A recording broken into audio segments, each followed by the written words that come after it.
আমি তোমার ভাইয়ের বউ হয়েছি, সেটা কি আমার দোষ নাকি? আমি তো তোমার দাদার বউ হতে পারতাম। কি করব বলো, ভাইয়ের বউ বলে কি এখন মেপে মেপে বুঝে বুঝে কথা বলবো? তা আমি পারবো না। ছাড়ো না ঐশ্বর্য, আমাদের আগে শুনতে দাও। আমাদের জামাই আজ কি কারণে এত দূর থেকে এভাবে এখানে ছুটে এসেছে। দিদি,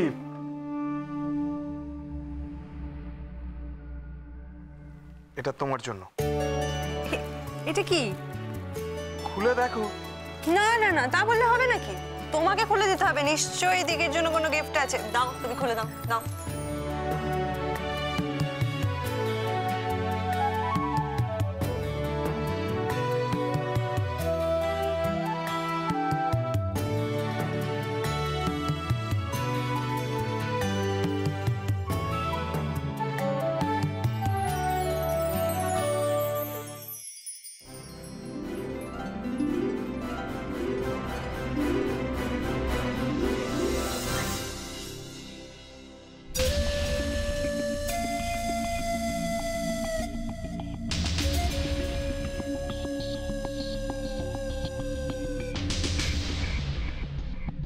বাবা, এটা অনেক দামি।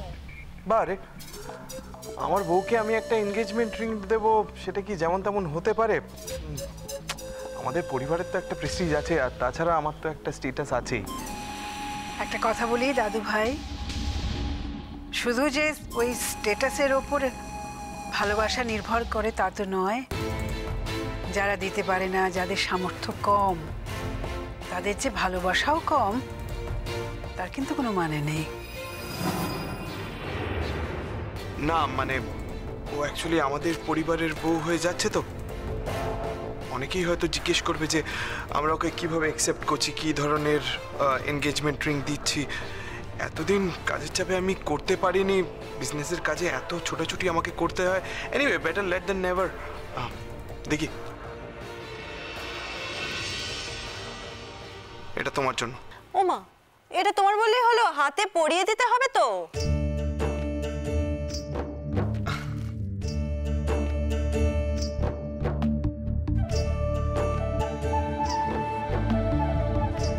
কমলিনী, চাটা পাওয়া যাবে নাকি? না, আজকাল এই সময় এই বাড়িতে কেউ চাটা খায় না। এখন তো তোমাকে একটু অপেক্ষা করতে হবে। জামাই এসেছে বলে কথা, আগে তার খাতির যত্ন একটু হোক, তারপর তোমার চা। জামাই এসেছে মানে? দাদা, কি আশ্চর্য, তোমার চোখের সামনে জলজ্যান্ত জামাই দাঁড়িয়ে আছে, তুমি দেখতে পাচ্ছ না তাকে? তুমি চিনতে পারছো না? না, সত্যি চিনতে পারছি না।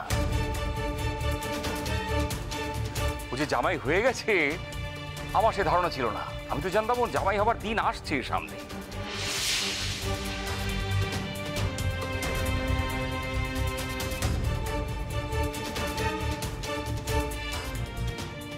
দেখো শালুক, তুমি ভালো করে ভেবেছো তো? আমি তোমাকে আগেও বলেছি, এটা কিন্তু খুব সিম্পল একটা ব্যাপার না। তুমি ভালো করে ভেবে আমাকে উত্তরটা দাও মা।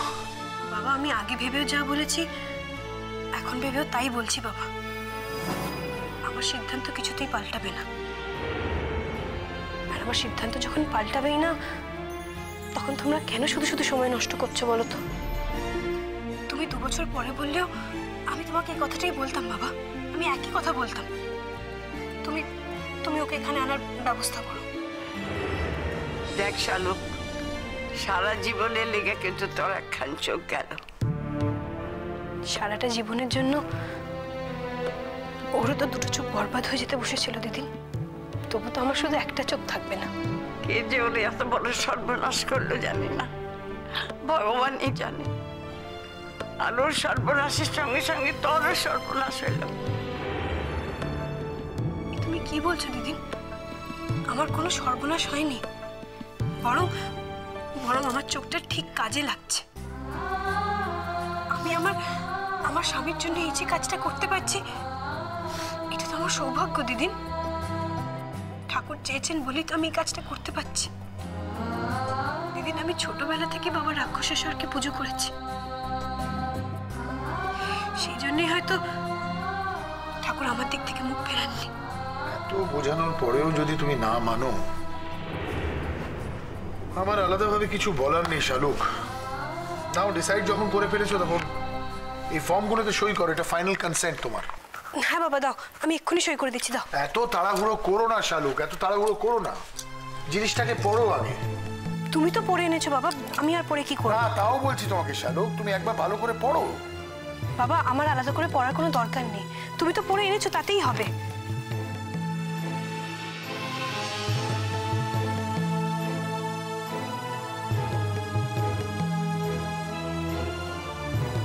শালুক, কি আশ্চর্য দিদি, এক্ষুনি তো হাতটা নড়ে যেত, গোটা ফর্মটাই নষ্ট হয়ে যেত, বাবাকে আবার নতুন করে একটা ফর্ম আনতে হতো। আচ্ছা তোমার যা কথা বলে সেটা কি এক্ষুনি বলতে হলো? দেখছো তো দিদি আমি সইটা করছি। না আমি করতেছিলাম যে তুমি যে কাজ করতে যেতেছো তার পরিণতি কিন্তু তুমি কিচ্ছু জানো না। জানি দিদি, আমি যে কাজটা করতে যাচ্ছি তার পরিণতি হলো আমার স্বামীর তার নিজের চোখের দৃষ্টি ফিরে পাওয়া। আমি শুধু সেই কথা কইনি। তাহলে তাহলে কি বলতে চাইছো তুমি? না আমি কইতে চেয়েছিলাম যে শেষমেশ যদি ঐশ্বর্য আবিদকে না ছাড়ে তাহলে তাহলে আমার আর ওর কাছে যাওয়া হবে না, আমাদের কোনোদিনও একসাথে সংসার করা হবে না। এই তো, এর থেকে বেশি তো আর কিছু নয় দিদি। তুমি কি বলতে চাইছো বলো তো? আমি যদি ওর সঙ্গে সংসার না করতে পারি তাহলে আমি আমার চোখটা ওকে দিতে পারবো না? দিদি ওর আর আমার সম্পর্কটা কোনো স্বার্থের উপর দাঁড়িয়ে নেই দিদি। ও যদি নিজে থেকেও এসে বলে যে আমার সঙ্গে সংসার করবে না, তাহলেও আমি মনে করবো আমি চোখে আমার চোখটা দিতে পারছি, এটা আমার সৌভাগ্য, পরম সৌভাগ্য। তুই এইভাবে ভালোবাসতে শিখলি কোথায় রে? নিঃস্বার্থ ভালোবাসা, এই শব্দটাই তো আমার চেনা না। আমার মেয়ে হয়ে তুই কোথায় শিখলি? আমি তো তোর মা ছাড়াই নিজের পৃথিবীটা সাজিয়ে নিয়েছিলাম, নিজের জীবনটা সাজিয়ে নিয়েছিলাম।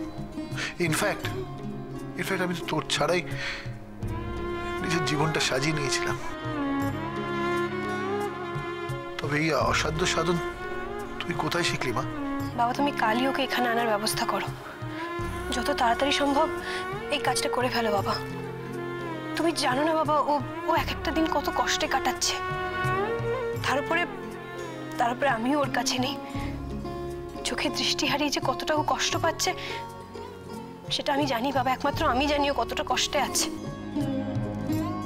একদিন দেখো তোমাদের এই ভালোবাসা ইতিহাস হয়ে থাকবো।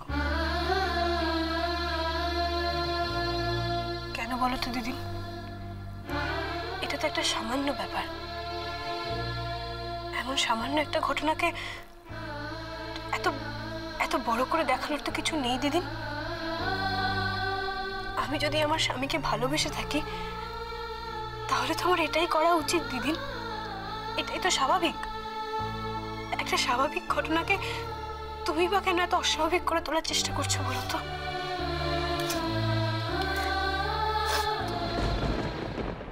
ও তুমি বুঝবা না।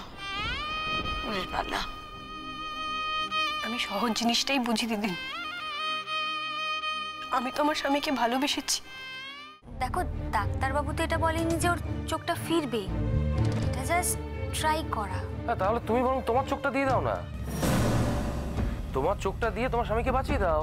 বারে তোমরাই তো আছো, তোমরা নিজেরা থাকতে আমাকে এরকম অদ্ভুত অনুরোধ কেন করছো?